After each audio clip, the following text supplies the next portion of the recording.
മിശിഹായിൽ പ്രിയമുള്ള സഹോദരി സഹോദരന്മാരെ, പ്രിയമക്കളെ, ഇന്നേ ദിവസം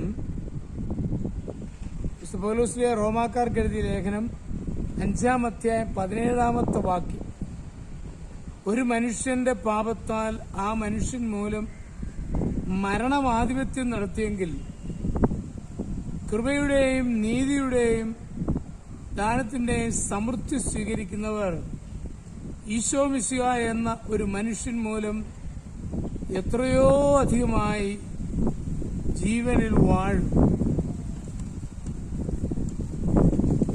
ബൈബിളിന്റെ ചരിത്രത്തിൽ ദൈവം മനുഷ്യനെ രക്ഷിക്കുവാൻ ചെയ്ത പല ശ്രമങ്ങൾ പ്രതിപാദിച്ചിട്ടുണ്ട്. ആദാമിന്റെയും ഹവ്വയുടെയും ശിക്ഷിച്ചു, എങ്കിലും അവരിൽ രൂപാന്തരമുണ്ടായില്ല. പിൻതലമുറ അധികം തെറ്റുകൾ ചെയ്തു. നോഹയുടെ കാലത്ത് സകലരെയും നശിപ്പിച്ച് പുതിയ ആരംഭമിട്ടു. സ്ലേറ്റിൽ എഴുതിയ വെള്ളം കൊണ്ട് മാറിയ ശേഷം വീണ്ടും എഴുതുന്നതിന് സമമായ പ്രവൃത്തിയായിരുന്നു അത്. പിൻതലമുറകൾ വീണ്ടും തെറ്റിപ്പോയി. അബ്രാഹാമിനെ കുടുംബമായി വേർതിരിച്ചു. ആ കുടുംബത്തിലൂടെ ലോകത്തെ രക്ഷിക്കുവാൻ ശ്രമിച്ചു. കാലാന്തരത്തിൽ ദൈവത്തിന്റെ ദാസൻ ലോകത്തെ രക്ഷിക്കുമെന്ന വിശ്വാസം രൂപം പ്രാപിച്ചു. പ്രസ്തുത ആശയം വളർന്ന് ഏക മിശിഹായിലൂടെ രക്ഷ ലഭിക്കുമെന്ന ആശയം ഉറപ്പായി വന്നു. അത് അന്തിമമായ മാർഗമാണ്. ഈശോ മിശിഹായിലാണ് പ്രതീക്ഷിച്ച മിശിഹായെ പൂർണ്ണമായും കാണുന്നത്. കർത്താവായ ഈശോയിൽ വിശ്വസിക്കുക, നീ നിന്റെ കുടുംബവും രക്ഷ പ്രാപിക്കുമെന്ന് വിശുദ്ധ പൗലോസ് പറയുമ്പോൾ ലോക ചരിത്രത്തിലൂടെ ദൈവം അവസാനം ഉറപ്പിച്ചു തന്ന മാർഗത്തെ ചൂണ്ടിക്കാണിക്കുകയാണ്.